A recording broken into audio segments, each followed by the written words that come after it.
I eat only meat. Does that sound crazy to you? Let me tell you a story, right? Here's where things began. This is me at the age of 15 or 16 years old, and I wanted to become something else. I wasn't really happy with this version of myself. I was skinny, I wasn't particularly healthy, and so from this point, I began to search for something, a question mark, right? Something that I would become, an unlocked character in the video game of my life that I could become, right? Something that I could be, right? And in terms of diet in my life, most of my diet was from the traditional, from my roots, right? My roots are from Sri Lanka. My parents were born there. I was born here, but most of what I ate was from that region of the world. Sri Lankan diet, right? So most of what I ate looked already healthy, right? No junk really in here. A lot of herbs, a lot of potatoes, chicken, crab meat. I can see beetroot there.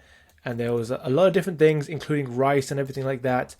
And that was typically kind of regarded as healthy in my life, right? But some of what I ate, it wasn't all clean.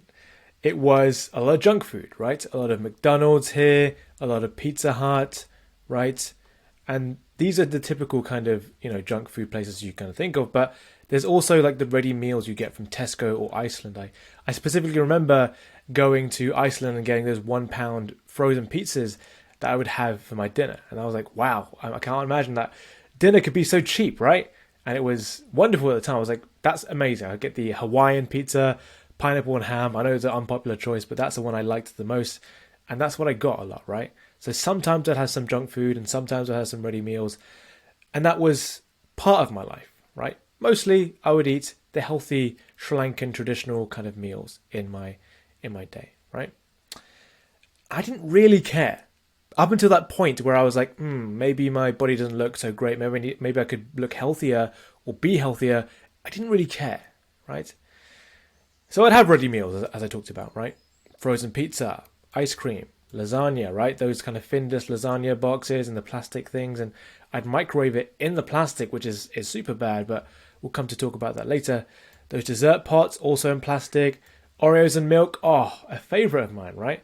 I'd warm up a really hot mug of milk, dip the Oreos in there with like a fork and then get it out and then eat it. Like the slightly soggy biscuit would be like so nice, and the sugariness of the cream filling would obviously be the factor there. And obviously at the end you'd have a mug of very sweet hot milk to drink at the end, right? And different snacks like crisps and Snickers bars and things like that I would eat. And frozen pizzas as well, of course, right? That's what is the main part of my diet, right? In terms of these ready meals, right? And we'd had some cooking, right? And we had some chicken pasta, like all of these things I kind of deemed as healthy because like cooking, if you cook it, then that means it's healthy, right? Jam sandwiches, like with the jam and the bread, the sugar, the seed oils that we'd use in our cooking. And I'd come to find later on that these weren't necessarily healthy ingredients to use in my cooking, right? And so moving on from there, these are some examples of some things that I had that I cooked for myself. This is a sandwich with some this is like brown bread or seeded bread, right? Seeded, right? Which I thought, okay, that's healthier. We had some chicken in there and a lot of this sweet chili sauce, right? And that was it had a lot of sugar in the back of it, right? If you read the back of the packet or the bottle, loads of sugar in there, right? But I loved it. And this is what I thought was healthy. So it was like, okay, it's better than eating crisps and things like that. That's like the healthy part of my diet, right? But for the most part, it wasn't super health conscious, right? So I'd be eating things like this. This is hot chocolate in this mug here. And this is white bread and Nutella sandwiches, right? All these kind of things that nowadays I find extremely unhealthy, right? Nutella, white bread, and this exact hot chocolate thing from Cadbury's, right? And it tastes amazing, but it's something that I do a bit less now, right? And I prioritize different things in my life today, other than taste. And here's a classic combination of that Cadbury's hot chocolate and some marshmallows, right? You can see in there, I microwaved it so the marshmallows melted into the milk, and it was brilliant. Amazing combo, right? Tastes great, not the healthiest, of course, as you and I can agree. And of course, the Snickers bars and things like that, the little snacks I have in between. I don't know why I took this photo, but I'm glad I did because I can cringe at my past self and show you guys an image of me holding a Snickers bar in my mouth like a cigar or something. I don't know what I was trying to do here, but I'm glad I had this picture when I went through my old photos and trawled through to see what I could find from my old photos. So that's what I found, right? But one day I thought, okay, something's got to change, right? This is not sustainable. This is not the way I want to go. I can't be eating this for the long term, right? I might be like skinny now, but who knows? Later in life, maybe I might be fat, right? I don't want to remain skinny either, right? I want to build some muscle mass. I want to like look healthy and look strong and look cool, right? That's what I thought, right? I thought, this is not good enough, right? But the way I looked back then, I was like, it's not good enough. I don't like this now, right? And so I was weak and I just wanted to become strong. That was one of the main things. I unlock this character, right? That was locked at the time. I was like, okay, there's some version of me that's got to be amazing. He's going to be strong. He's going to be cool. He's going to get all the girls and everything, right? That's what I thought, right? If I'm being totally honest with you, that was part of the picture, right? And here's another picture of me in the kind of the trawling through of my old photos. I found this. This is me arm wrestling my older brother. As you can see, he's a lot stronger than me. And that's my little brother in the background. And I just wanted to become different, right? I wanted to become better than that version of me whose arms were so skinny and whose body was like kind of caving in. If you can see that, like my torso is like, it's so thin. Like I could like kind of like even just get an extra inch of the table because I was so skinny that there's no space on my stomach, right? It was that caved in, right? Not so good in my books, right? So I want to be the best I could possibly be, right? Whatever that means. There's a question mark there a little bit, but I was like, okay, there's got to be some way to be better, right? So I researched and looked at everything that could possibly get me to a better version of what I am at that time, right? Something needs to change, I told myself. Right? Yes, I would hit the gym. That's part of the equation. But what we're going to talk about today is diet, right? And the funny thing is here, right? When I looked up like an image to represent diet here, I got all of these foods right here. And the funny thing is, none of these foods are foods I eat today, right? Carrots, tomatoes, beetroots, whatever that is, pumpkin, aubergines, right? All of these things I don't eat, right? None of them, okay? So you might find representations like this of like a healthy diet and what's deemed to be like the best diet you can eat, but who knows, right? Unless you try things yourself, you don't know what necessarily is healthy for you and what's not. And it's important to have an open mind in that area, right? Which I'll come back to in a bit, right? So that's diet, right? And this is where the journey begins for me, right? So the short version of the story, right, is that I did end up gaining that success that I wanted, right? I gained that physique, that strength, those goals that I wanted, and I became and got the body that I wanted, right? And here's the picture on the side, right? I took this picture, and this is what I look like right now, right? Super lean, very strong, achieving goals that I wanted to in the gym as well. This is me benching 130 kilograms, and soon to be 140. I'm planning to get that around June, July time, and I should be able to get that. I'm working towards 135. I'm soon to get that, and soon after that I'll get 140 as well, as long as my program doesn't let me down. So there we go. That's me, and that's how strong I am, and it's I feel the best I felt in my life, right? Very strong, ultra lean, as you can see in those photos. I get compliments everywhere I go when I'm topless, right? In the sauna, when I'm swimming, anywhere. People ask me like, okay, how do you get a body like yours? Like, what's the secret? Like, tell me what I'm not doing, right? And yeah, it feels great. Not only the compliments, but I feel great in my body, right? There's no like brain fog or like crashes or like this kind of energy effects that you might feel from your diet, negative energy effects. I don't feel those anymore because of the changes I've made in my diet, right? So my name is Dylan Alexander, and today I'm going to teach you what I discovered along that journey of changing my diet and experimenting with things, and how I ended up eating the carnivore diet, right? Just meat by itself, right? And I want to teach you that without all the scars, right? Without a decade of time, right? That I spent experimenting and changing things, and the frustration with the, this is the right result, this is the wrong result, like people telling me different things and what the government recommends and everything like that, and all the bad results that resulted from those bad decisions along the way, right? So I want to teach you what I discovered without getting any of these scars along the way. I'm going to do that by using our philosophy, right? Our philosophy is not to be a sheep, not to be an NPC and do what everyone else is doing. Because the thing is, if you want average results, then sure, take the average advice. But if you want to be exceptional, above average, like way beyond, and get the pinnacle of what you're capable of doing, then you have to think outside the box. Think for yourself a little bit, right? Don't just take what you're given. Think beyond that. Be a thinker and be someone who can achieve those results that are beyond what the rest of the people think, right? What 99% of people think, what the NPCs are thinking. Because here's the thing, right? I've got in the corner, the average person is divorced, obese, and has less than 1K in the bank, right? So we don't want to be average, right? So, quick contents page here. I'm going to go through my story and then what I eat in a day, and then a Q&A at the very end to finalize that. And there's a very good Q&A, very good questions. I can go through that, bring out a lot more detail than what I talked about in the rest of the presentation. So stay tuned for that as well. So, my story. I'm going to start with this. Phase 1, right? Phase 1 for me was just intuition. I didn't know much to begin with.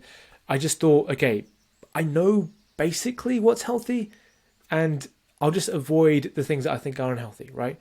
The basics, right? The no processed foods, like people generally know that, right? When I ask people, when people come to me for advice with this kind of thing, like, okay, Dylan, what do I do to eat healthy? Like, is there some kind of hack that I can use, or some kind of protocol, or some kind of diet, some kind of like fancy way to do this? I tell them this: just do the basics, right? You know what's healthy already. You know the basic frameworks, and that's like the starting point. And so if you do that, first of all, then I'll be able to give you the further advice of the rest of it, the little nuances, the niche bits of advice that will help you in that last 10%, right? So no processed foods. Like, obviously you shouldn't be eating a bowl of Oreos every night. Obviously you shouldn't be, going to McDonald's every morning. Like, these are the things that should be obvious to you that you shouldn't be doing, right? So first, take care of that, the basics. Every topic that I talk about, there's always some kind of basics that people should be following first before they try and get into some niche bit of advice that might help them later on, right? So no processed foods, whole foods only, right? Foods that have one ingredient to them, right? A potato, an apple, right? Rice, pasta, whatever it was. I knew what it was and what it was made out of. And so that for me checked a box to say, okay, that's probably healthy. It's not a processed food. It's something that, I can eat, right? And if I cook everything myself, then that's also a marker of something that is healthy for me as well. So these are just kind of the vague ideas I had in my mind, the intuition that I had without anyone telling me what healthy food looks like, right? So moving on from here, that's 90% of the equation, right? Better than average, 100%, right? But listen, right? We don't just want to be average, right? We don't want to be these NPC sheep, right? We want much more than that, right? You didn't click on this video just to be average, did you? Or just to be just above average, right? We want that last 10%. We want to be that thinker. And I'm going to show you today how I achieved that over the course of my life, over a decade of experience of eating different things and eating in different ways to what the normal people eat, right? To what the general population eat on an everyday basis. So, let me start. Back to the beginning, right? This is porridge, one of my main meals when I was trying to go through this intuition style of diet. And to me, okay, I'll cook my own food. It will involve oats and a bunch of other fruit in there, like berries, right? So you can see here, that's a raspberry. These are blueberries, these darker objects here, blueberries. And if you can see, the lighter kind of yellowy objects are bananas, right? Bananas, blueberries, and raspberries, right? And so generally I had a pretty healthy breakfast in the morning, right? And obviously that involved milk as well. Milk, right? And so the story behind this is a picture I took in the morning around 5 a.m., right? So something crazy I did when I was about 15, 16 was I would go for a 5K every single morning before I went to school. And so the first thing I did in the morning was I'd cook porridge. I'd cook porridge, and while I'd let it cool down, because it was a big pot of porridge, it would take a while to cool down, I'd go for that run on an empty stomach. I'd come back and demolish this porridge and then head to school, right? So I'd cycle up the hill to school. I was a savage when I was that age. I don't know how I did it, but that was what I did, right? I was thinking, I'm healthy as hell and I'm going to demolish this day. I've achieved so much even before the school day had started. I felt amazing. I felt better than all the rest of the students that I was going to school with. I'll be honest, right? I felt like I had a bit of a superiority complex there, right? So that's what I had for breakfast, right? And most of my other meals involved that kind of typical Sri Lankan diet, right? Curries and rice and herbs and, you know, different kind of meat. So this is like chicken here. This looks like maybe crab meat. There's beetroot here. Plenty of vegetables, plenty of like dark leafy greens as well, and herbs and rice as well, right? Which is all kind of cooked myself and, well, either myself or my parents, right? And so I thought, okay, that's completely healthy, completely fine for me to eat. Great. This is a picture I took at university of a typical meal I'd have. So this involves a chicken curry with like tomatoes and, you know, ginger, things like that, and a lentil curry called dal curry, right? This is that yellow thing here. That's dal curry with like garlic and, you know, turmeric and spices and things like that. That's typically what I would eat. And obviously that involves rice as well. Usually quite a lot of rice. And that's why I kind of ate, because I was like, okay, I need carbs in my diet because I do a lot of sport. Let's eat loads of rice, and that should get that covered in my diet, right? So here's another video or a photo I took. This on the end here is spinach curry. This is dal curry here, which is the lentils, and this is chicken curry. It looks like a bit of a traffic light kind of system. I like that kind of image. I was like, you know what? That looks really nice. I'm going to take a picture of it. Who knows if I'll use it, but I'm glad I did. I get to use it in this presentation today. Cool. And some other meals that my mother would cook. I think this is a full English. This is a very old picture, so I don't know what it is. But it looks like here there's potatoes. There's like baked beans behind here and maybe sausages and some kind of meat. And we'd have these kind of meals, right? Not necessarily all Sri Lankan traditional cuisine. There would be full Englishes, maybe shepherd's pie, which is a similar thing, right? Potatoes, tomato sauce and meat in there, minced meat and carrots and peas and things like this. Typical English foods as well as the Sri Lankan traditional foods as well, right? So I wasn't limited in any way, right? I had a lot of variety in the food that I ate, and I felt like this is the direction that I should be going in. And yeah, it was great, right? It's me sitting with my brother there and eating my food. Fantastic. Good. Another food that I liked a lot was flapjack, right? So here is a picture that I took of a day during lockdown, right? I was at university and I was enjoying a meal of flapjacks and milk, right? Wonderful, wonderful memories of this meal. I had it a lot during my time as in this kind of diet, right? And so I went outside, played a bit of guitar, and I would eat this meal, and I'd be very, very happy with it. Like, it'd bring back memories of, you know, Oreos and milk, right? It was that kind of level of like enjoyment, but I cooked this myself, right? That was the kind of the change there, right? It was made out of healthy things, so I'd cook it myself. Here's a picture of the oven tray or the oven dish that I would use to cook it in. It would involve oats, raisins, nuts, butter, honey, syrup, right? All ingredients that I thought, okay, this is fantastic. I'm cooking it myself. This is amazing, healthy for me, and it tastes great as well. What a bonus, right? And I was very happy with that. Very, very much.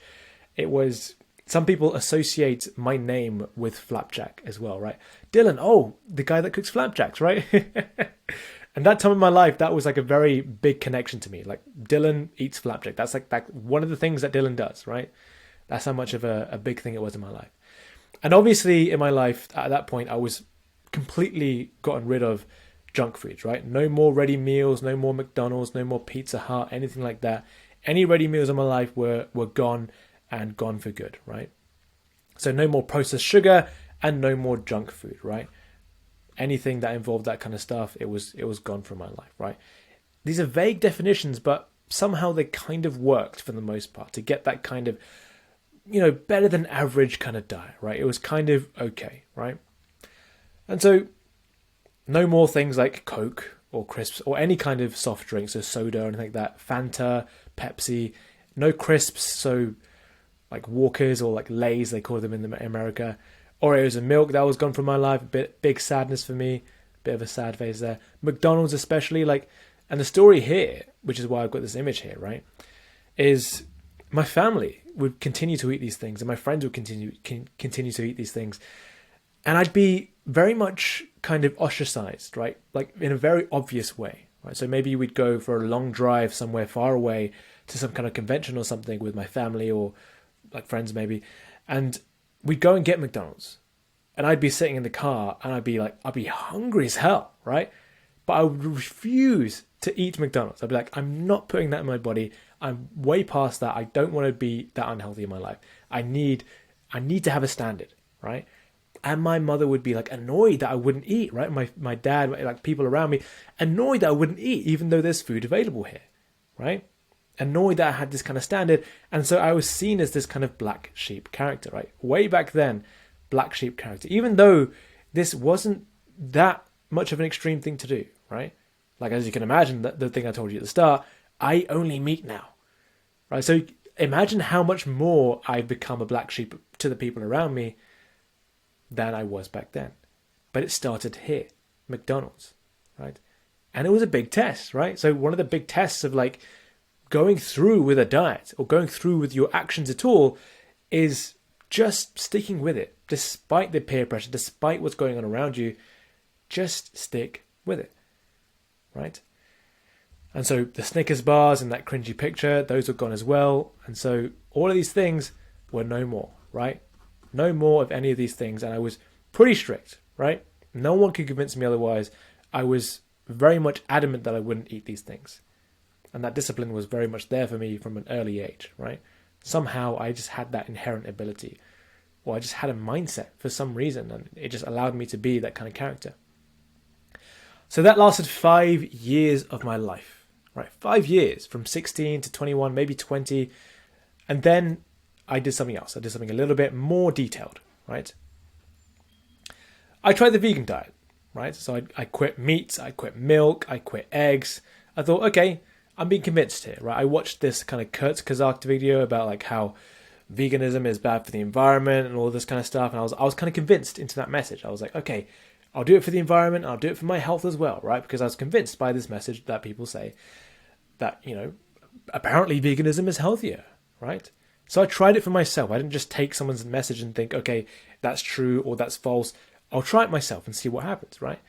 And at the time, I was kind of like, you know, telling other people like, oh, you know, I think veganism is the way to go. I think this is great, right? So I tried it.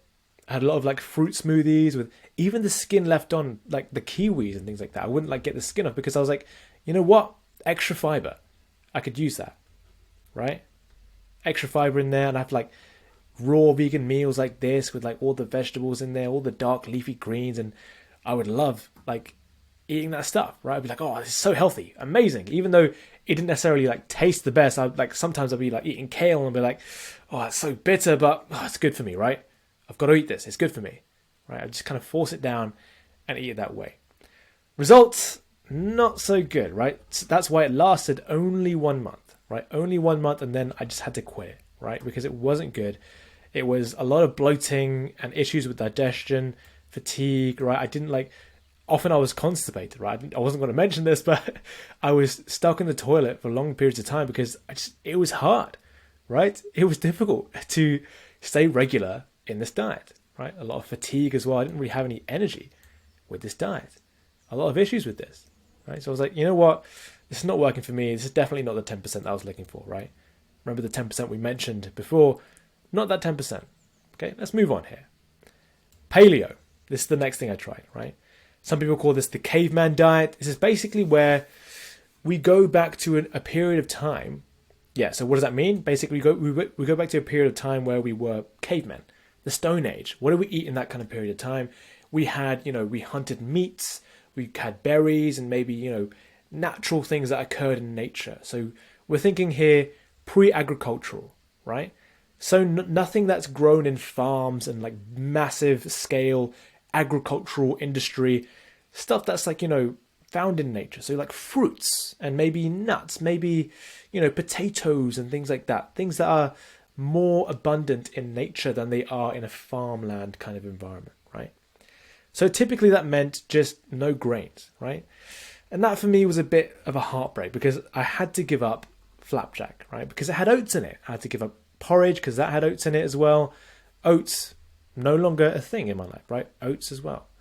And rice too, I had to get rid of that. So no more rice and curries, right? For a period of time, I just had the curry without the rice, which was, it was strange. It was interesting, right? Sometimes I had it with like sweet potato or something like that. And that's what I would try to do and just substitute that in. And it was a bit of a loss. But I was like, you know what? In the name of better health, I'm willing to make the sacrifices. So let's just see where this goes and see what happens with me, right? So to substitute the meals I had there, I ate a lot of stir fries, right? A lot of like broccoli and bell peppers and these kind of baby corn and like onion in there, a lot of eggs as well. And I fried that in butter as well, right? So a lot of butter, healthy fats and things like this. And that's what I would eat, right?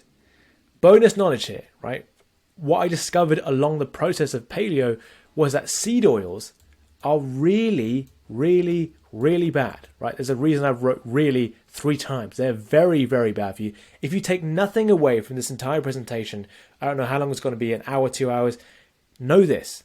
Seed oils are very, very, very bad for you. So just avoid them. If you take nothing away, just avoid seed oils. That's my only message for you, right? Here's how it was. Here's the history of it. Seed oils used to be used as machine lubricant, right? During like World War II and things like that. Machine lubricant. But then after the war finished, they had no use for this kind of thing. And so they were like, oh, what do we use this as? Like, how can we like still take advantage of this market? Let's make it food, right? And there's a reason I've put devil horns and a devil tail here, because seed oils are inherently toxic, right? But a so-called purification process, and now, oh yeah, it's food now, right? And they've turned it into food, and they don't really care about the customer that buys it. They care about the profits that they make. And so because of that, I'm labeling this as an evil thing that these seed oil manufacturers are doing, right? Making money at the expense of our health. It's absolutely disgusting, right? Let me show you some stats here, right? This is the amount of seed oils that humans used to eat, right? So next page, you can see how much has increased, right? It's now 32% of US caloric intake. That's how much seed oils contribute to our caloric intake. So what does that mean? Like what? So what, right? We never ate this amount before, right? By the way, right? This never happened before. We never ate this. It suddenly became a thing, right? And so, this is the single biggest change in human diet, right? Practically infinite amounts of change here. Because if you go from 0 to something, then it's infinite change, right? Now it's 32% of the caloric intake of US people, right? And it just so happens to correlate with obesity, diabetes, heart disease. All these diseases, all these ailments were incredibly rare previously. Incredibly rare.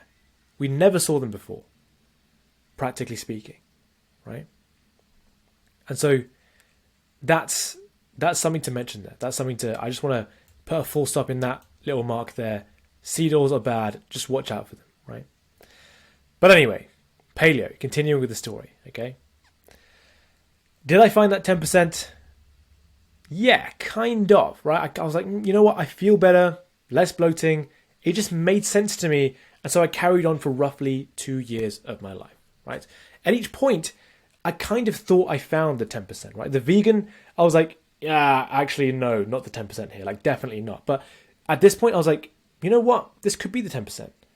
I assumed that it was. I kind of believed in it before I saw the results because I had to. I was like, okay, I'm going to go full deep end here. I want to jump into the deep end, see what it's like, and assume it's the best, and see how I feel, right? So roughly 2 years passed, and I kind of got used to that kind of diet, right? It was great for me and wonderful, and it made me feel better. Less bloating than vegan, obviously, and it just made sense, right? I kept an open mind, right? I kept having an open mind to other kind of ways of eating and other kind of diets that people suggested. And so I wasn't trapped inside a bubble of like an echo chamber of like, okay, only paleo is good. Only this is good. Only that is good. I keep an open mind. I think that's important here, right? No matter what I tell you, after you try it, keep an open mind. Even the diet that I've landed on now, I keep an open mind. There might be something wrong with what I do. Right? There might be something extra I could do, right? it's always good to keep an open mind, right? And always be able to argue your points, right? Why do I eat the way I eat? Here's the reasons. Here's the pros, here's the cons, right? Like there's a way to thinking about this that's beyond, as I made the analogy at the start, right? The NPC versus the thinker. The thinker has to always think, right? Even so much as to kind of question his own beliefs that he takes for granted, right? But anyway, not to like digress on the point. Keto is what I tried next, right? It's like paleo, but you give up things like fruit, right? Fruit and sugars and honey as well, right? No more honey in there. And so I didn't enjoy this as much. I wanted to give it a chance though, because I was like, you know what?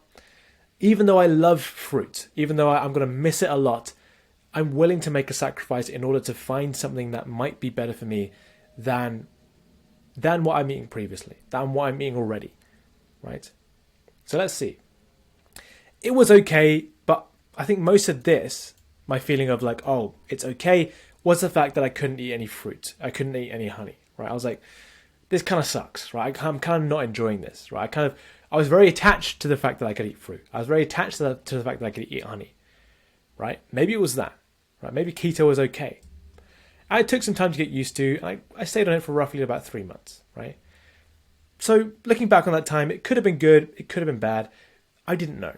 At the time, I was like, kind of inconclusive, but I don't like it. I don't think I can sustain it. So let's just go back to paleo at this point, right? Not quite the 10% that I was looking for, right? It wasn't quite there, right?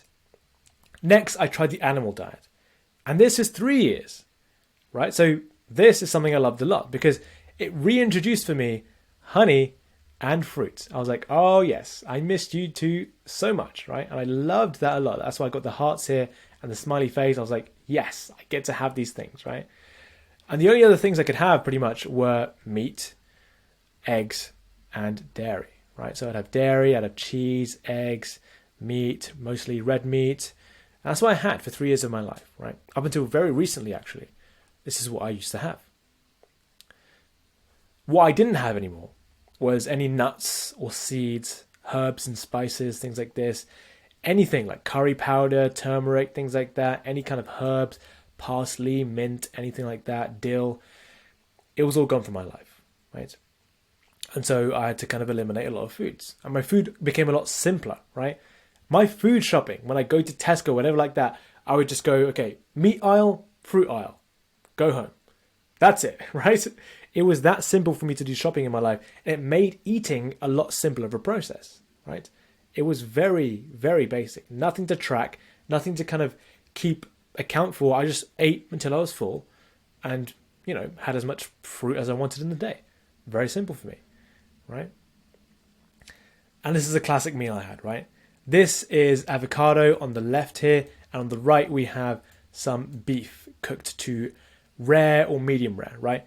Amazing, amazing meal. Oh, and I forgot, along the top of it, I drizzled some raw organic honey. And it was, oh my goodness, this meal I was so happy to eat this meal, right? I think I remember at the time, I had a friend over, we were watching some kind of Liverpool match, and I actually gave some of my meal to him because, well, this sounds bad, but he was vegetarian at the time. And I was like, oh, go on, you got to taste some of this. It's so good. And he had some and he was like, oh, that's so good, man. That's amazing, right? So I kind of tempted the dark side there, but this is what I had. It was amazing, right? It was fantastic. It was just something that made sense to me, and it was just really, really nice to have, right? But no veg, right? The first few months of this, huge backlash, right? I told you about the black sheep. Whoop. I told you about the black sheep thing that happened earlier with the McDonald's, but now, imagine it now, right? When I'd be at home and my family would be worried about me. My mother would be like, what are you doing? Not eating veg? You're going to die. You're going to get a heart attack. You're going to get this and that. And beyond even the health concerns, it was like, and this following story I feel really bad about, right? What I'm about to tell you. I used to go over to, at the time, my girlfriend's house, right? She's now my ex, but at the time, her mother would cook and, give us a meal, and I'd be like, yeah, I'm not eating veg anymore, right? And that for me was a huge, I didn't want to disrespect anyone. I didn't want to be impolite in that area, but I had some standards that I wanted to hold dear, right? I wanted to hold important to me. And so I had to kind of I felt so bad. I felt so sorry about it. I was like, I'm really sorry, but I can't eat what you've cooked for me, right? I'm really sorry about that. And I felt really bad, but at the time, my standards were more important to me than trying to just people please in that environment, right? And so huge backlash for that. Very much felt like a black sheep, way more so than I did in the past, right? But here's the thing. I'd gotten used to it. I had little bits of practice until then. The McDonald's, little things like this, eating healthy, just being generally someone who looked after my body. I was used to that kind of treatment in general, right? So that was that huge backlash. 3 years, not one single piece of vegetable. I'm just going to pause there. Maybe I'll say it again. 3 years, no vegetables.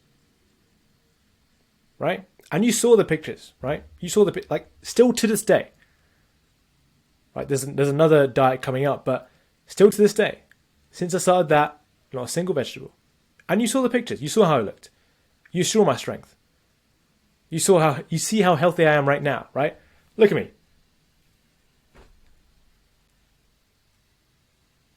You cannot believe what you've been told, especially about diet.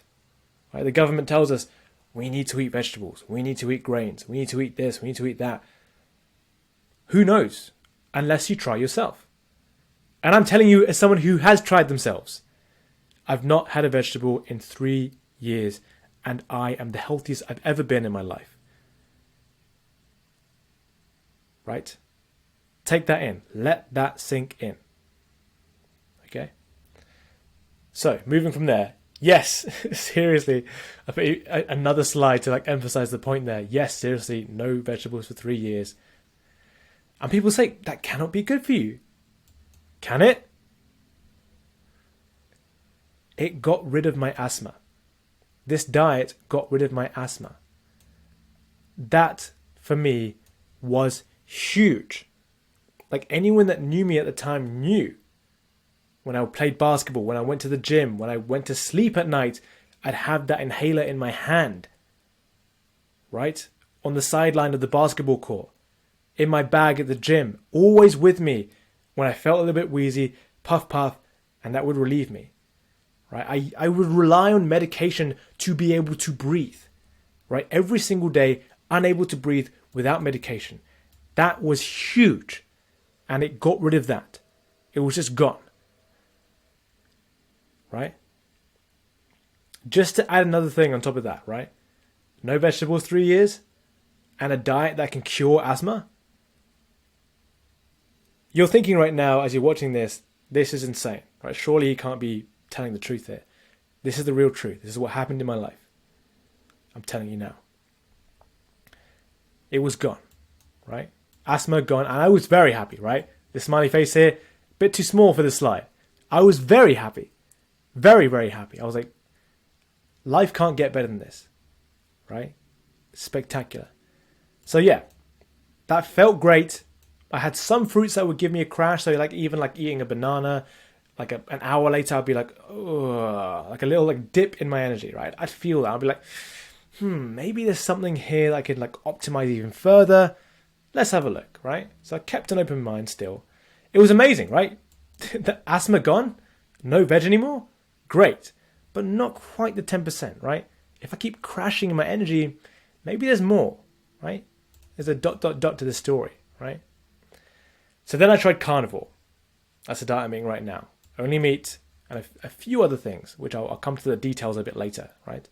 It's like the animal diet, but no more honey and no more fruit, which again, this does break my heart to kind of have to do. But this time I was a lot more willing to just, firm it and think, okay, if this is good for me, then I will happily go for it as a thing that I do from now on, if it optimizes my health, right? So let's have a look at what that did to me. Quite recent, right? I kept an open mind, as I said before, every time, open mind, even to this day, open mind about anything that I eat, anything that I do in my life. And so that's something that I just have, right? Quite recent to me. This one, no digestive issues. no bloating, no constipation, very regular, no asthma, right? And no crashes. The crashes were gone. The last little tidbit of like the problem that I had with diet, gone. Imagine that, right? There was like a speck of sand. I could flick it off the mountain and it was pristine. My diet is now perfect, is what I thought at that point in time. This is it. That last 10%. I finally achieved it. Big smile on my face because that is it. That's all I have to do now. That's it for the rest of my time. The results, you saw them before, right? I'll show you them again. Here's what I look like. Super, super lean, right? Not an ounce of fat on me. Not a gram, right? Obviously, there's some fat on me because humans need fat to survive. But look at me. You can see directly onto my muscles, right? There's not a part of me that you can't see the muscle fibers even through the skin, right? And here's me benching 130. And as I said before, soon to be 140. Strength progressing like crazy, right? On this diet, you can progress strength, build muscle, and like it stays on. Even when you take a break from the gym, it just stays on. It's crazy. It's crazy, right? Feel great, no crashes, no supplements at all, and that's it. Very simple diet. Very, very simple diet. I'll get into the details in just a moment, right? So how do I do it? Let me show you. So that was my story, the first part of the 3 parts of this lecture. That was my story done. Next, we're going to go into what I eat in a day, right? A day of eating carnivore. Let me just get a drink before I continue. Whew. Okay.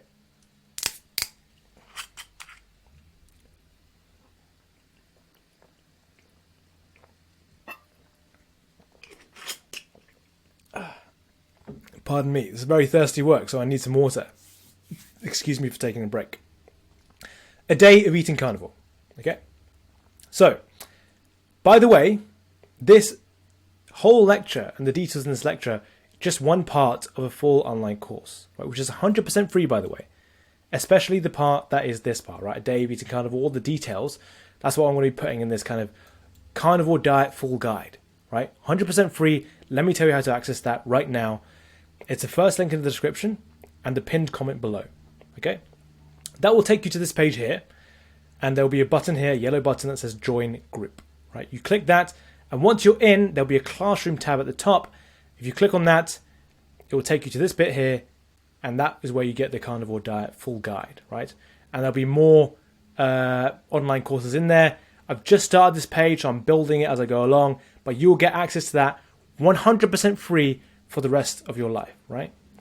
What is this? Because it's so cool. This is a community page I've built, right? It's free for a limited time, but if you click on it now, you'll get that free for life. That's a price lock, by the way, right? That price is free for you for the rest of your life if you get it now. If you go right now and it's free, it says free on it, then you'll get that price for the rest of your life. So go check it now because it will go up to $129 a month. That is the price that it will go up to, and it will stay at that price, okay? So if you don't get it now at the free price, then you will never get it free ever again. So go check now. Go, go, go, go. All right? So moving on. More about that later. I'll talk about that at the end. But let's get back to the lecture topic. A day of eating carnivore. Let's talk about this, okay? Here's the main meal, okay? It looks like this, a big, big pot of what is basically a meat stew. I don't have a name for this, so I'm just going to call it a meat stew, right? What does it have in it? Meat, as you can probably guess, right? And like some water, like it doesn't involve like, you know, any extra ingredients in that, just water, like a basic ingredient, maybe salt as well, right? If I can cheat by using water and salt, it's not just meat. Oh my goodness, not just meat. Cheating.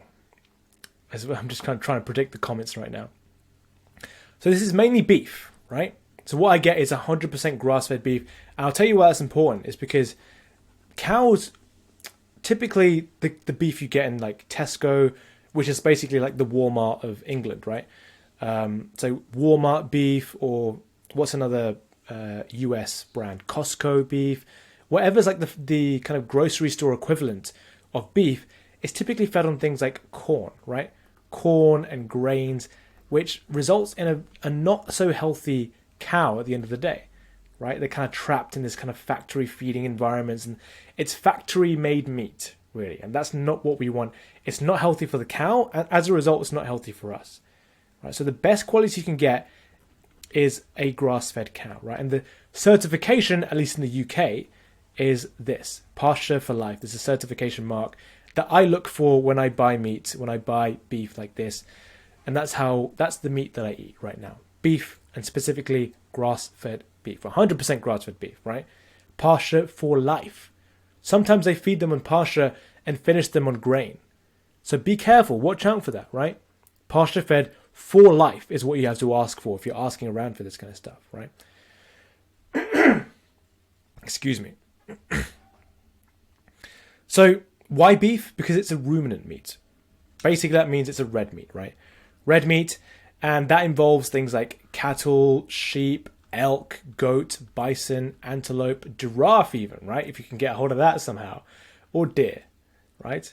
I'd love to someday eat like elk and bison, antelope, even giraffe someday, right? But right now I'm sticking to cattle, which is cow, right? And so you can see in this diagram, there's a complicated diagram of how a cow digests its grass and everything. You don't need to know about that really.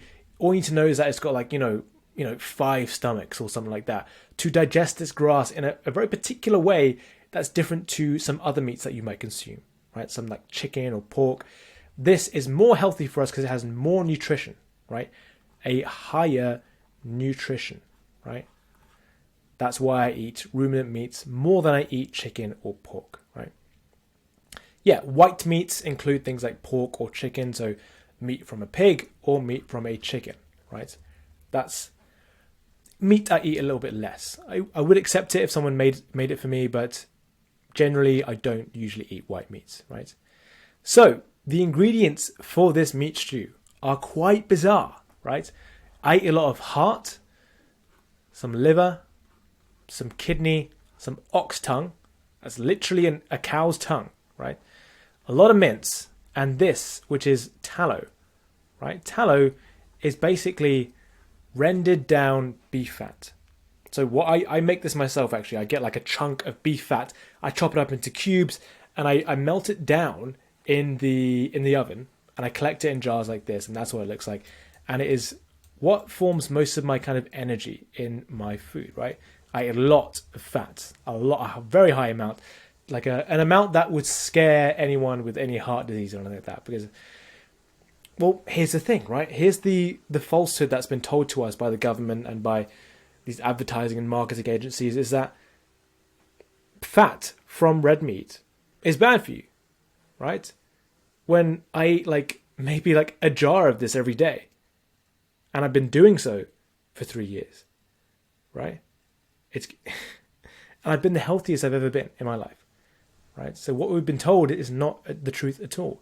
Fats are actually very important for our hormonal health, boosting our testosterone, right? Boosting our the general health of our body, the messages that our body can send to the different parts of our body, which are our hormones. That is reliant upon the amount of fat or healthy fats that we eat, right? So the ingredients for this: a bone broth that I make myself. I've got a recipe for that, basically like a crock pot, like a slow cooker.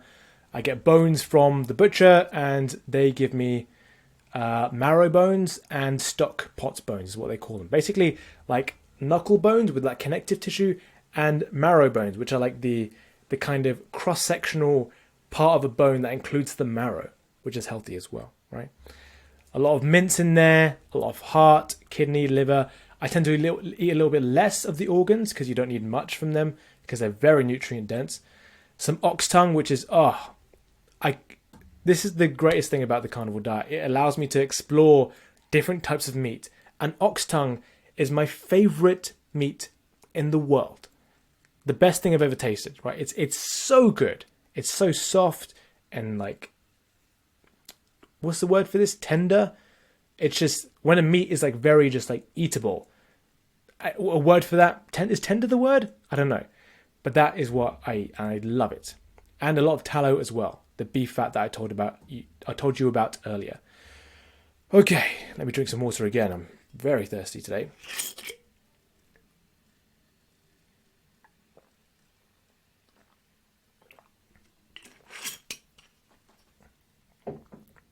Okay. So that for me is about, 3, 4, or 5 meals a day. I don't really keep a track of how many meals I have in a day. It's basically I eat when I'm hungry and I stop eating when I'm full, right? So in the morning, I'll have like an eating session, right? So I'll be working like I am in the camera, and I'll have my, my bowl and my spoon like literally right in front of me, and it will start off in the fridge, and I'll go and I'll get some meat, I'll put it in the bowl, microwave it, and if I'm still hungry, I'll get some more. If I'm still hungry, I'll get some more, right? And then typically in that morning session, I'll finish that. Maybe in the afternoon after I walk my dog or something like that, I'll have some more. Maybe if I go to the gym, I come back, I eat some more. Maybe if there's a zone in the day that I don't eat, it's before the gym, right? I don't like to be like on a full stomach when I go to the gym. It tends to be that I don't really express my strength in the most effective way if I have a full stomach. So that's the only reason, or the only part of the day that I don't really eat in, right? What that used to be for me was fruit. I used to have fruit before the gym, and that used to be a great way for me to get, some energy in the day, right? Sorry about my dog barking downstairs. I'm hoping he's going to stop soon. But yeah, that's what I eat, right? 4, 5, I don't really count the meals I have in a day, but people ask me, and so I thought I'd include that slide in there as well. Occasionally, I will have dairy, cheese, and eggs, right? So depending on who you ask, this is also involved in the carnivore diet, right? So with dairy, I used to ferment my milk, right? So the dairy I'd go to a farm and I'd get raw milk, which is not the kind of milk you get in the grocery store, in Tesco or Walmart or Costco. Do you get milk in Costco? I don't know. In America, I don't know what they do, right? Let me just close the window because that weed whacker outside. Hang on 1 second.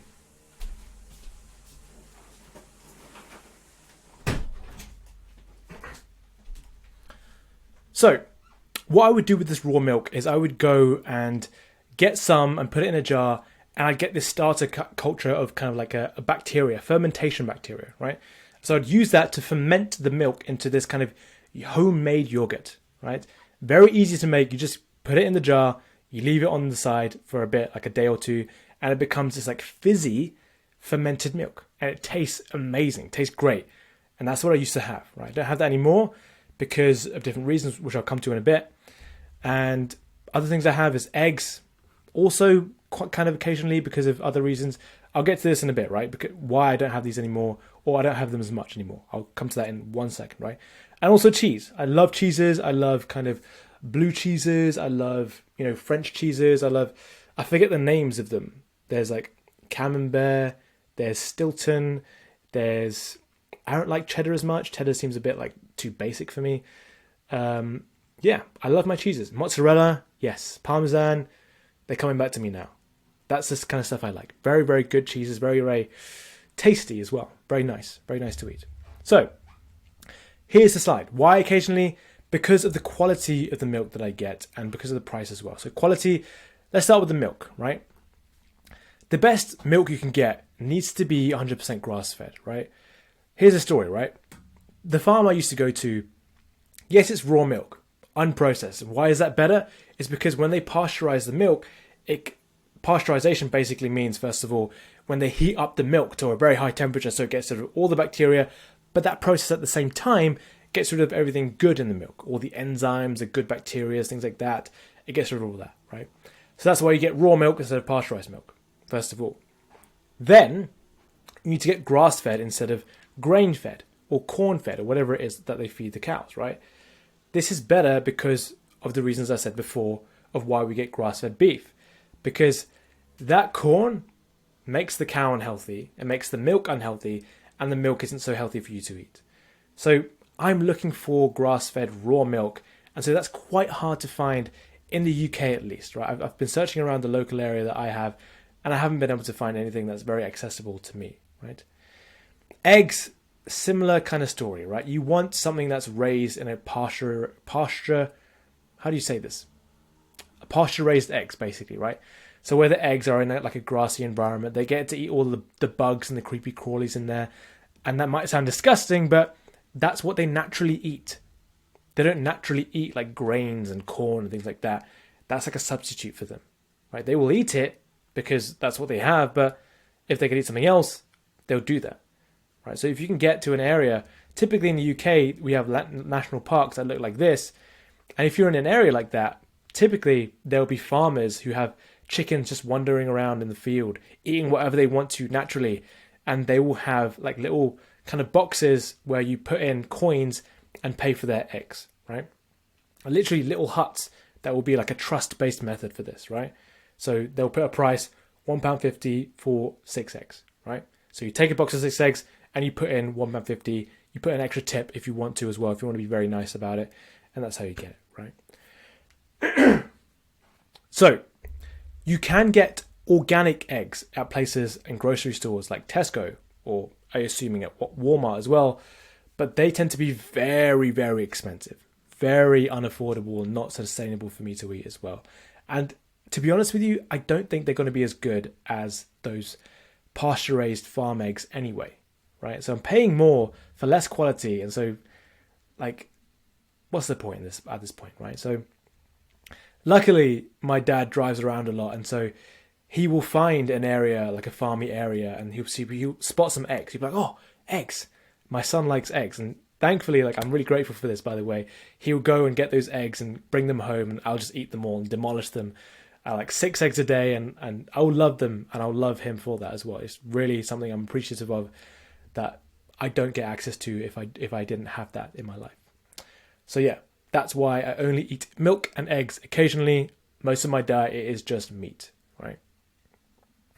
My old recommendation, right? So this is pretty recent. I recommended this. So something I've changed my mind about and I'm learning as I go along. And that's something I'll willingly admit, right? Perhaps this other thing's better than what I used to recommend, right? Maybe I wasn't entirely wrong, but this is better. Right? You'll be the first to know, by the way. If I get something wrong, I'll be like, you know what? I was wrong. Put my hands both up and I'll be like, I was wrong about that, right? My old recommendation, by the way. Sorry. The animal diet variation, right? So you can eat fruit, you can eat honey. That's what I used to tell people, right? But do it once a day and before a workout. It's the best time of day to do it, right? That's what I used to do. And to be honest, if someone was to like be adamant and still say, okay, I still want to eat fruit, right? I've heard you out, Dylan. I know your diet, but I know it might result in crashes and things like that, but I want to eat fruit and honey. What I would say to that person is, okay, if you're going to do that, do it once a day and before a workout, and it should suit you fine, right? It should be better than eating it all day, for example, right? But to be honest with you, my top recommendation is to get rid of carbs entirely in your life. No more fruit, no more honey, right? No carbs at all. So I used to recommend that, right? But I feel better without. And yeah, I'm always, as I just said, I'm always learning, and you will be the first to know when I change my mind about something and when I actually truly believe that something else is better than what I used to do, right? I will update myself, right? I'll update my knowledge and I'll bring that to you, especially to the members of my community page that I just talked about just now. And that's a good place to stop. We're running at about an hour right now. And so I want to leave some time for Q&A. And so that would be a good place to stop. So just a reminder, if you click on that link, first link in the description and in the pinned comment below, you'll get access to that full guide for free right now. It won't be for long. So go click on that if you want access to this full guide, right? In the process of being made. So once you join that, you'll get access to that once it comes out. So yeah, it's going to be about an hour on YouTube, but on that platform, it will be 10 hours plus documents and all that. And it just makes sense for me to put that kind of length of thing with that amount of dedication and a playlist that I know everyone is going to watch all of on a separate platform like a community page. That just makes sense to me with all the documents and all that. So go and get that. Lock in your $0 a month right now and take advantage of this opportunity because it won't be around for long, okay? Your time's running out. So I've told you my story. I've told you what I eat in a day. Now we're going to go for the Q&A section, right? A lot of good questions here, right? So stay around. You might learn something extra beyond what I've told you in the presentation today. But we're at an hour already, so I might have to speed run some of these and answer them very quickly. So I'll just be talking from now. No more scribbling on the board. No more taking too much time. I'll try and do this as quickly as I can, okay? So first question. How do I not cope when I eat sweets or come past an unhealthy drink? This is just a mindset thing. It's very similar to if someone was quitting smoking, so cigarettes or alcohol, drinks, things like that. You have to identify yourself with that thing that you're doing. So when I changed my diet, I was like, I'm not the kind of person that eats junk food anymore. I'm not the kind of person that has Oreos or has fizzy drinks or has crisps anymore. I don't do that. That's not me, right? Differentiating yourself from other people is a very big point here, right? That makes people uncomfortable because they're like, oh, maybe I'm an outsider. Oh, maybe I'm the black sheep. I'm scared. And that fear is natural because inherently you could be ostracized, right? It could become worse. Like in the ancient times when we were in tribes, if you're ostracized from the tribe, then you had no one else, right? But in reality, in this world today, we can do like little things like this and we won't be that ostracized, right? It will be fine, right? And so you have to identify in your mind the fact that you are this kind of person now. It's just mindset, right? I have nothing more to tell you. It is just mindset. Whatever you want to do in your life, it's just mindset. I think that covers it. Yeah. Okay, cool. Next question. I'm about 4 days deep into a very strict carnivore diet right now, and I get heavy cravings for fruits or just something sweet in general. It's not really deep hunger, as when I eat the fatty meat, it stops tasting good, just cravings. Is there any way to combat this or just persevere until it stops? Your cravings for this kind of stuff is based on your gut bacteria, right? What your gut bacteria is based on is what you had previously. So if you were used to eating a lot of fruits and sugars and honeys, then that bacteria that was used to all that sugar is craving sugar. So it makes you crave sugar as well. It's like, oh, feed me. Like imagine the bacteria in your stomach right now below you. Feed me, right? And it's kind of like screaming at your brain to be like, give me more sugar, right? So my advice would be reduce it slowly over time and it might be a better, more sustainable process. Or if you're willing to just ride out the tough period of cravings, then just go cold turkey, right? But my recommendation, baby steps, if you're eating like maybe 10 pieces of fruit today, eat, 9 the next day, 8 the next day, and maybe leave it a week, and then eat 7 and 6 and 5 and 4, etc. You get the idea. Slow it down because there are mechanisms in your body that do kind of cling on to your previous diet history or what your eating habits history, right? So that's my advice for you there. Next question. Have you gotten ill at all during that time? If so, what sort of illnesses? So, it doesn't really change much. I have gotten like sniffles and things like that, like typical like cold symptoms, things like this. And maybe like a stomach bug or two from like some like old food I ate or something like that. But mainly, not really. You don't really feel that much of a difference in terms of like, oh, I'm immune to every illness now. It's just, I guess it's less, but not in a way that I kind of notice. I don't really like, no one really keeps track of how much they get ill. So I can't really tell you if I've gotten more ill or less ill, but nothing major really. Nothing major in my diet really. Just sniffles, right? The viruses that go around during the winter time, things like that. I don't think I tend to get over them pretty quickly, but that's about it, right? When I travel or something like that, if I go to London, I attend some like massive salsa event where I'm like, meeting loads of people and touching people's hands and things like that. I might get ill, right? As everyone does. But I'll get over it quickly and I'll get back to normal health very quickly. Yeah, I hope that answers that question. Carnivore sounds like the perfect option, but it's on the pricey side, especially for all the meat in my area. So I don't think I can go full-on carnivore. Okay, interesting question here.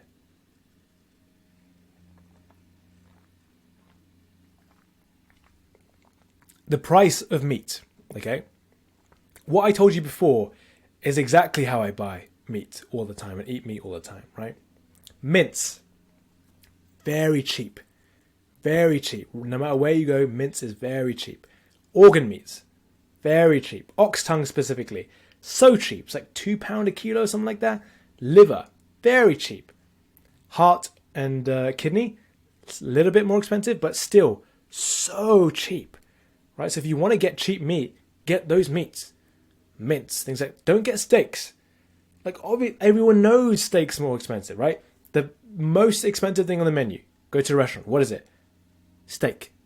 Exactly. You know that. So why get that? Get the mince, find some way to cook it in a way that's like tasty to you, and eat that. That's it. That's the perfect option, right? Like, yes, it sounds pricey to eat meat all the time, but it doesn't have to be. It's not. I disagree. You're eating the wrong meats. So eat mince and organ meats. That's my advice. Okay, let's move on. Very, very quickly. I've got a lot of questions, so I'm just trying to go through as quickly as I can to make this as concise as possible for you to watch. Excuse me. What I'm drinking right now is sparkling water, so it might make me burp a little bit during this lecture. So I do apologize in advance. I'm not being a pig. It's just the stuff that I'm drinking right now. What is your opinion on eating rice and other light carbs? Well, carnivore doesn't allow that, right? The thing with carbs is that, yes, you get a bunch of energy, but it makes you crash, right? And the thing is, our bodies actually produce that kind of thing, right? Glucose, right? Our bodies produce glucose itself. So we don't need extra glucose, right? Our bodies are able to produce its own for the energy that we need, and it can run on other stuff as well, such as ketones, right? Our body can run on ketones, and that's our alternate energy source, right? So eating rice, we don't need it. I used to eat rice, I don't anymore. Other light carbs, I'm not sure what you're referring to, but we don't need that stuff, right? So potatoes you might be referring to. You might be referring to what are the typical energy resources or carb heavy things that we typically think of. Potatoes, rice, maybe oats, not necessary, right? Not necessary. I got rid of all of that and now I feel better. And I don't have asthma. Little bonus there, don't have asthma. How long did it take to feel the benefits of the carnivore diet? So as I said before, it's not as if it's like a night and day difference. You wake up one day and think, oh my God, I have superpowers. It's not like that, right? It's like one day you'll be thinking, oh, I've not felt bloated since I started carnivore. I've been gaining strength really easily since I started carnivore. I've been feeling like I've got energy throughout the day since I've started carnivore, right? You just notice little things like that and you think, this is actually better. And the thing is, when you go back, when you like cheat on carnivore and you think, oh, surely I can have some carbs today, right? You have some carbs and you have something that cheats on your meal, and it's just like, oh my God, is this how I felt normally? You feel awful. You feel terrible, right? So you notice more when you cheat on it than you do when you probably get into it, right? It feels just terrible. It feels awful. Okay. And that's all I have to say really about this. How long did it take to feel the benefits of carnivore? Yeah, that's my answer really, right? That's how you will feel. Next one. Thoughts on carnivore diet plus aiming to gain weight and muscle mass. Absolutely the perfect combo, right? Perfect question here. You will gain muscle mass like never before in your life. It will be so easy to you. Muscle mass, strength, muscle mass, strength, and you'll keep it on even if you take time away from the gym, right? So I've been injured a couple of times in the last year, taking time away from the gym, but even during that time, still people coming up to me thinking, oh mate, your body's amazing. You look so massive. I'm like, I haven't trained in 2 months. What? It just stays on. I don't know how to I don't know what it is. It stays on. You look great throughout the year and you gain muscle like never before in your life. It's crazy. And obviously, like you're eating just meat. Like, do you think I ever have to think about my protein macro? No, never. I'm probably like doubling, tripling my protein like recommended intake, right? That's it. I don't care about it anymore. I don't track it. I don't like look at it at all. I know I'm eating enough protein, way more than I need, right? And that's optimal, right? You don't just eat like, oh, I can't, I just got to just match it. Just match my protein intake, my protein recommended intake. No, eat beyond. Eat beyond. I don't know why people like stop when they just max out or like when they, reach the recommended. It's like the minimum, right? It's like the minimum, right? You want the minimum result? No, you want more than that. So eat more. That's my thoughts on that. Do you know? Do you roughly know your daily calorie intake? I don't track anything. I have no idea what that is. I used to track when I was like 18 for like 2 months, and I quit because I was like, this doesn't make sense. I've got a video about it as well, so go check that out. It's called like why calorie counting is not good or something like that. You can Google it, YouTube it. I've made a video on that. Maybe I'll make an update on that as well, of this kind of style of like presentation style video as well. Okay, cool.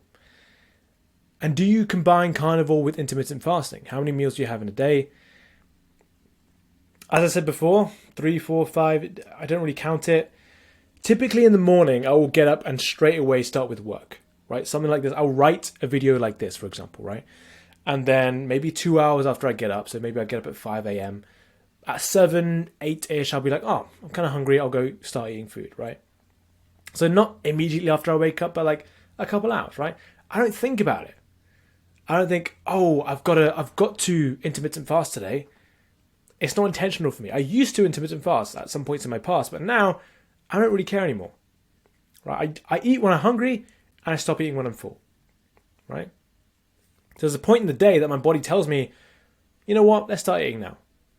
And there's a point in my day where my body tells me, you know what, time to feel sleepy rather than feel hungry. And so I listen to it, right? I'm like, okay, I'm done eating food. I'm going to sleep in a bit, maybe an hour or so. Right? I never intentionally do this anymore. It just kind of happens automatically. So maybe my fasting window, right, might be 12 hours, 13 hours. Oh, that doesn't count as intermittent fasting. I don't care. At this point in my life, it doesn't matter to me. It makes me feel great. I don't care about the kind of like, you know, autophagy or whatever, like, if it comes back to me at that point in my life, if some new information comes out that is like essential for great health, then I'll come back here and I'll tell you about it. But right now, I don't really care about it, and it seems to be fine for me, right? Intermittent fasting doesn't really matter. Okay, hi, I'm on day 3 of trying the carnivore diet for the first time. I have a few questions. Instead of having all steaks, is having some beef mince a good and healthy way to keep the cost down? With honey, doesn't matter what type and how much you have, right? Okay, mince, as I said before, yes, great way to do it. Mince also is healthier than steaks because they mix in the tougher, chewier bits, which are filled with, you know, collagen and cartilage and things like that, that provide different kinds of nutrients to your body than steaks do, right? So it's actually healthier, right?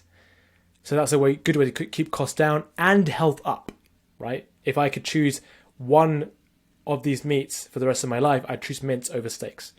Like, that's how healthy it is, right? With honey, doesn't matter what type and how much do you have. Okay, this is when I was talking about the animal diet, and this is, okay, if you're adamant on having honey, I'd get organic, and raw. And that's all I'll say about it, right? When I was having honey, I wanted the best quality. That's what I got, organic and raw. Right now, I don't eat honey. So I don't recommend it. Just for the record, I don't recommend it right now, right? I feel much better without. I don't recommend it. But if you insist on having honey, if you must, organic and raw, at least, okay? How much do I have? Did you say that? So I had like maybe a teaspoon to a tablespoon a day. Not a lot at all. Not loads, right? I tried carnivore for 5 days. Couldn't no longer. Felt like SHIT. I trained heavily at the gym and into kickboxing, ate fruits before workouts, didn't feel anything. My workouts were absolutely trash.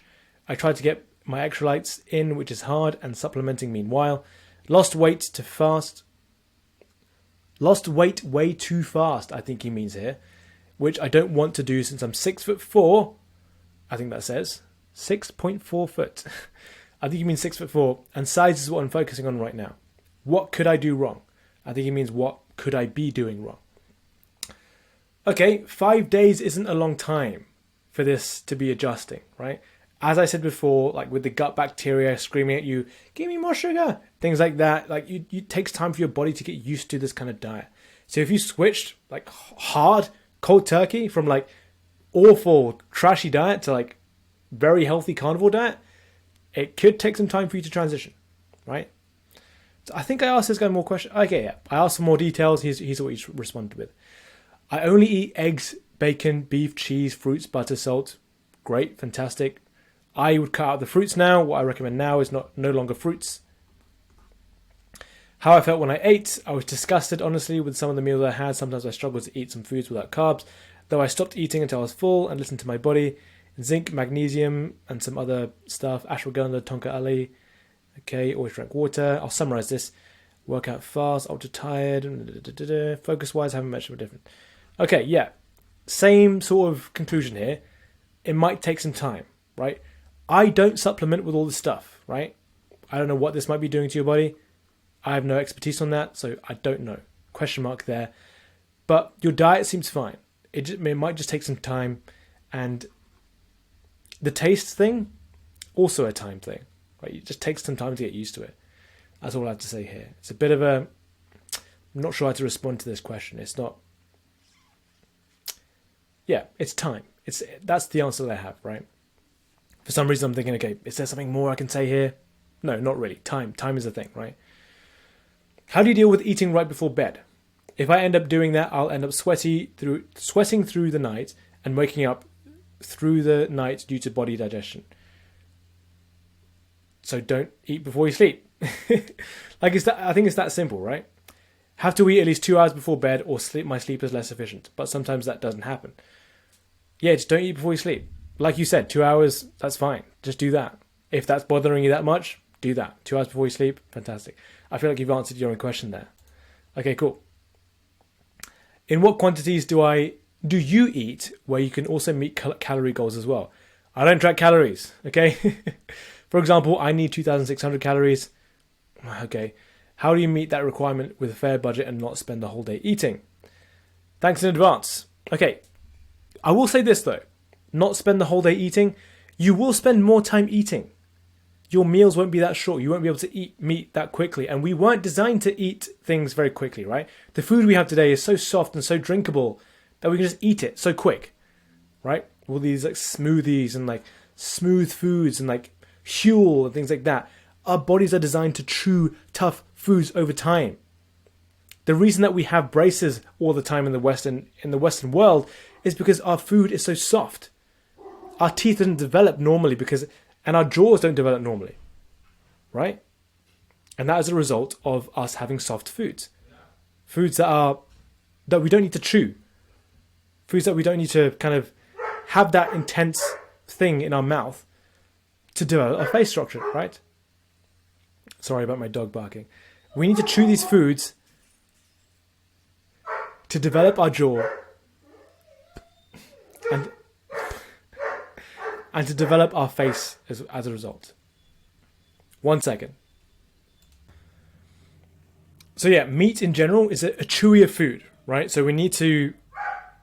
Developing that ability is a good thing for our facial structure in general, and it makes us have more handsome faces, more developed faces, and just it makes us look better in general, right? With a structured jaw. There's a reason that the jaw is a part of a good-looking face, and this is the kind of reason, right? We have healthy foods and healthy diets and healthy ways of eating. That's a signal of that, right? And so yeah, you will spend more time eating. Like I eat during my work. I eat while I write. I eat while I watch podcasts and learn things and read books. And that's how I get about eating during the day. It does take a long time, but it's fine for me, right? I kind of work around that. I kind of have ways of doing that doesn't stop me from living life, right? That's my answer there. How to incorporate organs in because they taste like something bad. I don't want something complicated, just something easy that I don't have to worry about taking a while to do. Okay, I've heard of people doing things where they chop up organs very small and they take them and swallow them like pills, right? Even raw, right? Not even necessarily cooked. I've heard people making pills out of this stuff. So they dry out the organ, make it a powder and put it into pills. People sell those pills. Very expensive, by the way. Wouldn't recommend. But it's an option if you have loads of money, right? But yeah, in general, you'll get used to the taste of organs. Organ meats aren't that bad once you get used to the taste. And honestly, it's a variety in the taste of meats that you will have in the day, right? So I'll have mince. I'll have, the basic, muscly kind of meats, and I have some liver, which is softer and a different texture, different taste. And I'm not gonna lie, when I get a particularly slimy bit of liver, it's like, ugh, it goes down my throat like a little bit like a ugh. But generally, most pieces of liver, like, okay, that's nice. That's kind of like a different taste for me for the day, right? So that's my answer there. You get used to it. If not, eat smaller amounts. Eat small, kind of swallowable amounts. You said sometimes eggs. Is there a reason you don't consume 5 to 10 eggs per meal? I switched to carnivore. I've almost tripled my egg intake. Just curious. I think I've talked about that before in some part of this video. The quality I'm not happy with, and the price in the grocery stores are too expensive for me to eat, so I don't eat them like that. So that's that, pretty much. What's your weight and height? Just under 80. Height, I don't know, 5'10"? I don't know my height. I think my friend is 5'10". I think I'm the same height as him. Do you lose or gain on weight on carnivore? You will start by losing a bit of weight, because all the kind of the trash in your body needs to get out of there. It will just melt away while you're in the sauna, while you're just digesting and transitioning to carnivore. You will lose a bit of like unhealthy weight, but you'll gain weight quickly with the muscle and the gym and things like that. You'll gain that very quick. I had a hard time doing carnivore and trying to bulk, so I stopped. Okay, that's why, right? You will lose weight. You will lose the trashy weight that you have inside of you and gain good weight, pure muscle mass, pure like healthy mass in your body, right? Right. So he wants to kind of eat a junk diet before he cuts. Yeah, I wouldn't recommend that. Don't make an excuse. You will lose weight, and so don't worry about that. Once you know that, then you will understand the fact that you need to just be okay with that, right? And then you'll gain weight after that. If that's your goal, right? If that's your goal. I'm on day 4 of carnivore now. A few more questions. I'll try to go these rapid fire now. I'll read through them very much quicker. I'm finding I'm drinking way more water. I'm more thirsty. More water. Just drink when you're thirsty. Beef, vegetables, and meat. Second, third. Yeah, beef is my first choice. I go for venison or wild meats when I can. That's really good. 500 grams of mince a day. Yeah, mince is great. Steak, roast, organs, eggs, also great. Fantastic. Good. What are your testosterone levels at? By the way, if you just pause the video on the question if you want to read it fully, I'm just going to skim through them now because I'm feeling this video is taking a bit too long to go through, right? What are your testosterone levels at? I've not checked them. I don't know. Roughly how much fruit do you think you eat a day? Nothing anymore, right? I used to have, it kind of tapered down over time, interestingly enough, right? I used to have loads of fruit at the beginning of my animal diet, and then I had about 5 fruits a day or 4 fruits a day, right? Now it's 0, nothing, okay? How do I get into carnivore as a 16-year-old athlete? Time off training, initial crash of energy, or adjusted to diet?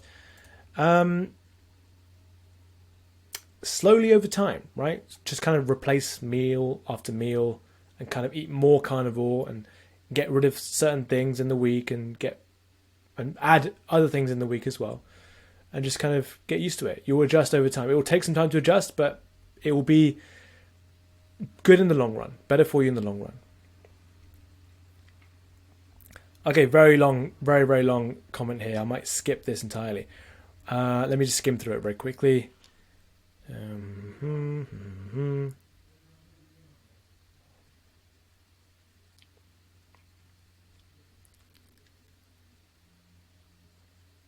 Okay. Started carnivore 75 days ago. I'm giving you the details here. 75 days ago, not feeling great on it, pretty tired. Interesting. I'm not entirely sure. I would get rid of the coffee you have in the morning. I think you said coffee here. Morning coffee. Coffee can be a big disruptor in terms of energy levels and how tired or, not tired you feel, right? Energetic, tired. It really messes things up. So if I were you, I'd quit coffee. I've not had coffee in about 10 years. So that's not something I have to deal with. But coffee is a huge disruptor. Very, very bad. It says half calf. I think she means half calf. Half caffeinated. Even decaf has a lot of caffeine in it. So quit coffee and you should be fine, right? Half a teaspoon of sugar. Processed sugar, again, not what we want, right? 1.5 cups every morning. Yeah, okay, cool. Yeah, I think coffee is your main concern here, right? with your energy levels. Okay. What did my ancestors eat during the Ice Age? Probably a lot of mammoth meat. That's my only answer there. Yeah, probably a lot of like ruminant meat, big animals, real big animals, like mammoths, real big cattle, if they ever found those, deer, things like this. Maybe even like saber-toothed tigers if they hunted those. Like, I mean, I imagine like humans back in the day were savages, right? Crazy. I've seen supplements available if you don't like eating organ meat. Yes, here we go. Bit of advice for me. Or bit of advice for the other people who are commenting, right? How do you get potassium and magnesium? Plenty of it available in meat, and especially organ meats. How much protein a day should I eat? For fat loss and muscle gain. Your fat will drip off, right? It will just, you won't have any fat anymore. Drop off. Your fat will drop off, right? And muscle mass will be very easy to gain as well. Easy. Okay, so don't worry about it. You don't even have to have any goals, right? Just eat as much as you can and eat when you're hungry and stop eating when you're full. That's my advice. Big one here. Okay. I read this before. It's basically she's saying like, this is the amazing diet, awesome. And she's telling me, this is based on the previous video where I talked about eating fruit as well. She said that it can take some time for your gut bacteria to adjust and die off during that period of time where you're kind of coming off of fruit, right? So that's some advice that she has there. Amazing, amazing comment. I recommend you pause the video and read through this because it's very lovely and it's very nice. Yeah, very old people as well. The age is 63, 58. Yeah. So a couple commenting here, right? Very, very nice comment. Sam in Arizona, I think this is. AZ, I think that's the state code for Arizona, right? That's the end of the questions. Fantastic. So all 3 parts done. My story, why I eat in a day, and Q&A done. Whew. Let me just drink some water before we finish off this lecture.